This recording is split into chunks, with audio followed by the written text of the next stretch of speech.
दूर नाम का एक गांव था। गांव जहां से शुरू होता था वहां एक बड़ी सी झील थी। झील का पानी बहुत ही अच्छा था।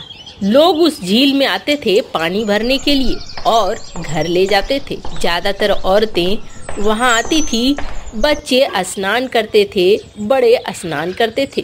सब कुछ अच्छा चल रहा था, लेकिन अचानक से एक बारिश वाली तूफानी रात आती है। बालू अपने घर जा रहा होता है। रात के समय बालू निश्चिंत होकर झील के रास्ते घर जा रहा था। अरे आज तो रात भी हो गई है, ऊपर से ये बारिश। मैं तो छाता भी नहीं लेकर आया हूँ। बताओ, ये कोई मौसम है बारिश होने की? बिन मौसम बरसात हो रही है, तूफान भी आ रहा है। बिजलियों के कड़कने से और बारिश तूफान के और तेज होने से बालू थोड़ा डर भी गया था। अरे ये कैसी भयानक रात है, लगता है जैसे कि कुछ होने वाला है। तभी वो झील के किनारे पहुंचता है जहां एक बरगद का पेड़ था। अचानक से बरगद का पेड़ जोर जोर से हिलने लगता है। अरे अरे, इस पेड़ को क्या हो गया? ये क्यों हिल रहा है? अभी तो हवा अब कम हो गई, फिर भी ये वैसे ही हिल रहा है। दरअसल उस पेड़ पर ढेर सारी आत्माएं धीरे धीरे आने लगी और बालू ये सब देखकर बिल्कुल डर गया था। आत्माएं उस पेड़ पर समाती जा रही थी। जैसे जैसे आत्माएं उस पेड़ पर समा रही थी, वैसे वैसे वो पेड़ जो हरा भरा था वो सूख रहा था। बालू दूर से ये दृश्य देख रहा था। अरे अरे, ये क्या हो रहा है? ये तो पिशाच और भूत प्रेत अब डेरा जमा रहे हैं। ये कहाँ से आ गए? हमारे गांव में तो कभी ऐसा नहीं होता था। तभी उसके पीछे खड़ी दिखी एक चुड़ैल। तुम्हारे गांव में ऐसा नहीं होता था, लेकिन अब होगा। ये मेरा समूह है, कोई नहीं बचा है, तो फिर अब तो तुम्हें ही खाएंगे। ये तो शुरुआत है, तुम्हारे गांव वालों का अब तो सर्वनाश है। अरे नहीं, अरे मुझे छोड़ दो, मैंने क्या किया है? मैं बाल बच्चे वाला हूँ। तो क्या हुआ, तुम्हारे बच्चे भी खाएंगे आज, लेकिन तुम्हें नहीं नहीं, मुझे छोड़ दो, मुझे जाने दो। कैसे जाने दो? अरे नहीं, भगवान के लिए मुझे छोड़ दो। अरे भगवान के लिए क्यों छोड़ूं? पहले मेरे लिए तो आजा। कहकर वो चुड़ैल उसे खा जाती है। बालू की हक बिच्छत लाश मिलती है। अगली सुबह झील के किनारे लोग जमा हो जाते हैं और देखते हैं कल तक जो बरगद का पेड़ हरा भरा था, वो बरगद का पेड़ तो सूख कर एकदम से काला पड़ गया है। देखते ही लोग डर गए और अब लोगों ने फैसला किया, इस रास्ते से हम नहीं आएंगे, नहीं जाएंगे। वो रास्ता एकदम से सुनसान पड़ गया। ठीक उस झील के पास में ही एक बड़ी सी हवेली थी। वो हवेली भी अब खाली हो गई, एकदम से सुनसान हो गया। बरगद के पेड़ से वो ज्यादा दूर जा नहीं सकती थी, इसलिए वो चुड़ैल और भूत प्रेत इंतजार करते थे शिकार का उस रास्ते से आने का। जैसे ही कोई शिकार उस रास्ते पर आता, वो उसे पकड़ लेती और खा जाती। हालांकि वो बहुत दूर तक नहीं जा सकती थी। कोई अगर पहले ही भाग जाता तो वो बच जाता था। पर एक बनिया उस गांव में पहुंचा। उसे पता नहीं था कि इस तरह की बातें हैं। उसने नई नई शादी की हुई थी। अपने साथ ढेर सारे घोड़े, हाथी, गाय लेकर वो आया था उस गांव में। वो उस गांव के सरपंच से मिला। मुझे यहाँ पर एक घर चाहिए, बड़ी सी कोई हवेली हो तो बड़ा अच्छा हो जाएगा। किराए के लिए या फिर मैं खरीद भी सकता हूँ। मुझे यहाँ पे रहना है। ये मेरी पत्नी है राधिका, ये भी रहेगी। अरे तुम नए हो ना इस गांव में? देखो भाई, हम लोग तो गरीब इंसान हैं, हमारे पास झोपड़ी छोड़कर तुम्हें कुछ ना मिलेगा। हाँ, एक बड़े जमींदार बाबू यहाँ रहते थे, लेकिन जमींदार बाबू अपने पूरे परिवार के साथ चले गए हैं। उनकी हवेली खाली तो है, लेकिन अरे लेकिन क्या, आप मुझे बताओ, अब मेरे पास सब कुछ है। अरे वो तो देख ही रहा हूँ सब कुछ है, लेकिन कई बार ना ये रुपए पैसे दौलत काम नहीं आते हैं। हाँ, तुम जिस हवेली में रहने की कोशिश कर रहे हो वो बिल्कुल उस भूत बरगद के गाछ के नजदीक पड़ता है, तो अगर रहोगे तो कोई दिक्कत तो नहीं है, लेकिन हाँ कभी उस झील के पास नहीं जाना। झील के पास जाओगे तो फिर दिक्कत हो सकती है। अरे सरपंच जी, आज के समय में भी कैसी बातें आप करते हैं। आप हमें उस हवेली में रहने दो। ठीक है, जैसी मर्जी। बनिया अपनी नई नवेली पत्नी के साथ चला गया और उस हवेली में रहने लगा। दोनों ही बेहद खुश थे, पर उन्हें क्या पता था कि मुसीबत जैसे कि उनका इंतजार कर रही है। बरगद के पेड़ से चुड़ैल हमेशा निहारती रहती थी बनिया की पत्नी को। कितनी सुंदर है ये। मारे मेरी फूटी किस्मत, देखो कितनी सज धज के ये घर संसार बसा रही है। मैं तो जवान ही मर गई और अब देखो बूढ़ी चुड़ैल हो गई हूँ। न घर बसा पाई न संसार।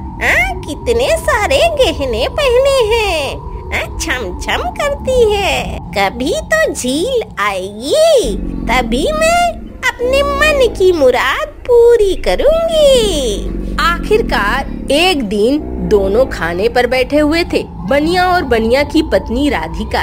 राधिका, मैं जाऊंगा दूसरे देश कमाने के लिए।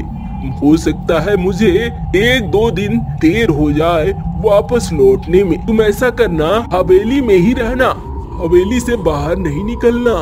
ठीक है, मैं नहीं निकलूंगी। आखिरकार बनिया घोड़े पर सवार होकर चला जाता है दूसरे गांव कमाने के लिए। इधर राधिका जब घर पहुंचती है तो कमरे में पानी खत्म हो चुका था। अरे मटके का पानी तो खत्म हो गया है। ये तो रात हो गई और रात में तो कोई है भी नहीं। क्या करूं? सेवकों को बोलूं या फिर खुद ही चली जाऊं? ये जो सामने झील है उसी से ले आती हूँ एक मटका पानी। यहीं पर राधिका सबसे बड़ी गलती कर देती है। राधिका मटका उठाती है और सीधे झील के पास पहुंच जाती है, लेकिन झील में उसे आभास होने लगता है कि कुछ तो यहाँ गड़बड़ है। परेशान राधिका ही मन सोचती है, जल्दी से यहाँ से निकल जाती हूँ। एकदम से शरीर में सिहरन पैदा हो रही है, डर लग रहा है, पता नहीं क्यों। अरे हाँ, उस गांव वाले ने तो मना किया था इस झील में आने से, मुझे बिल्कुल याद नहीं रहा। मैं जल्दी निकलती हूँ। तभी पानी से निकल आती है चुड़ैल। कहाँ जाओगी? इस समय का तो मैं बहुत समय से इंतजार कर रही थी। अरे नहीं, मुझे छोड़ दो, मुझे मारना नहीं, मैं मरना नहीं चाहती हूँ। मैं तुम्हें नहीं मारूंगी, तुम क्यों डर रही हो? बस तुम्हारे अंदर समा जाऊंगी। कहते हुए वो चुड़ैल समा जाती है और उसके घर में घुस जाती है। रात में चुड़ैल को भूख लगती है। अरे मैं क्या खाऊं? जाती हूँ, देखती हूँ इसने बहुत सारे घोड़े हाथी लाए हैं। राधिका जिसके अंदर चुड़ैल थी वो अस्तबल में जाती है। कितने मजेदार घोड़े हैं, इसमें से छोटे वाले घोड़े को खा लेती हूँ। वापस जाकर सो जाती है। ऐसे ही 2 दिन बीत जाते हैं। आखिरकार बनिया वापस आता है। बनिया दोपहर के खाने में है तो देखता है उसकी पत्नी की थाली तो बहुत बड़ी है, बहुत सारे चावल, बहुत सारी सब्जियां। लगता है जैसे एक आदमी का खाना ना हो बल्कि ढेर सारा खाना हो, 5 लोगों का खाना हो। मन ही मन बनिया सोचता है, ये राधिका को क्या हो गया? बाप रे, इतना सारा खाना खाने के लिए। चलो छोड़ो, बोलूंगा तो सोचेगी पता नहीं क्या सोच रहा हूँ। तभी रामू जो उनका नौकर था भागा भागा आया। मालिक मालिक, वो जो छोटा वाला घोड़ा था वो नहीं मिल रहा है। अरे नहीं मिल रहा है, इसका क्या मतलब है? कहीं शेर बाघ का प्रकोप तो नहीं है? सुनो, ऐसा करो, दरवाजे पर पहरा देने के लिए 2 लोगों को लगा दो और उनके हाथ में मसाल जलनी चाहिए रात भर। आखिर तय हो जाता है और तय होने के बाद पहरेदार वैसे ही बैठ जाते हैं। लेकिन यहाँ तो घर के अंदर ही चुड़ैल थी। फिर से चुड़ैल पहुँच जाती है अस्तबल में। इन्हें लगता है मेरे से बचा लेंगे। अरे पहरा तो तुम दरवाजे पे दे रहे हो, मुझसे क्या बचोगे? इतना कह के वो चुड़ैल अब हाथी के बच्चों की तरफ घूम जाती है। क्या रसीले हाथ, आज तो खाकर मजा आ जाएगा। इतना कह के वो अब धीरे धीरे हाथी के बच्चों को खा लेती है। ऐसा करता हुआ उसे छिप कर देख लेता है बनिया। अरे मुझे तो कल ही शक हो गया था कि मेरी बीबी जो सामान्य सा खाना खाने वाली 5 लोगों का खाना कैसे खा रही है। मुझे जाना पड़ेगा अपने गुरु महाराज के पास। उसी समय रात के ही समय बनिया उठा और सीधे वो गुरु महाराज के पास पहुंचा। अरे शास्त्री जी जल्दी बाहर आइए। अरे जमींदार बाबू, आप तो व्यापार करने के लिए बाहर गए थे, क्या हो गया इतनी जल्दी आ गए हो? शास्त्री जी, मेरे घर में बड़ा भूचाल आ गया है। मेरी पत्नी के ऊपर ऐसा लगता है कोई चुड़ैल भूत का साया आ गया है। वो तो बिल्कुल गप गप करके मेरे जानवरों को भी खा रही है, कुछ भी नहीं बचा है। चलिए कहीं वो उसे भी ना मार दे। ठीक है, मैं अभी चलता हूँ। वो दोनों सीधे अस्तबल पे पहुँच जाते हैं। अरे वो बनिए, तू किसे लेके आया है? ये तुझे बचाएगा? मैं तुम दोनों को मार दूंगी, नहीं तो यहाँ से चला जा, मुझे मेरा काम करने दे। अरे ओ चुड़ैल, तू अभी यहाँ से निकल जा, वरना मैं तुम्हें जला के भस्म कर दूँ। बड़े आए जलाने वाले, मैंने कितनों को देखा है। तू कौन है? काले काले कपड़े पहन के चलाया है यहाँ पे, अपने आप को एकदम ही भगवान समझने लगा है। तू ऐसे नहीं मानेगी। कहकर शास्त्री जी चुड़ैल के ऊपर कुछ जादू सा करते हैं। दोनों के बीच लड़ाइयाँ चलने लगती है। कभी शास्त्री जी जीतते हैं तो कभी चुड़ैल। अंत में शास्त्री जी को गुस्सा आ जाता है। तू ऐसे नहीं मानेगी। ले, अब मैं अपना सबसे बड़ा अस्त्र इस्तेमाल करता हूँ। और उन्होंने मंत्र उच्चारण करके कुछ जादुई शक्ति से प्रहार किया, जिसके बाद चुड़ैल के चारों तरफ आग लग गई। मुझे मत मारो, मैं जीना चाहती हूँ। और तुम मुझे कैसे मार पा रहे हो? अरे मूर्ख चुड़ैल, मेरे पास ये ताबीज है। ये ताबीज में सारी शक्तियाँ हैं। तुझे क्या लगा था तू मुझे मार देगी? तू यहाँ से जाएगी या फिर मैं तुम्हें समाप्त करूँ? तुम यहाँ से जाओगी तो मैं तुम्हें जिंदा छोड़ दूंगा।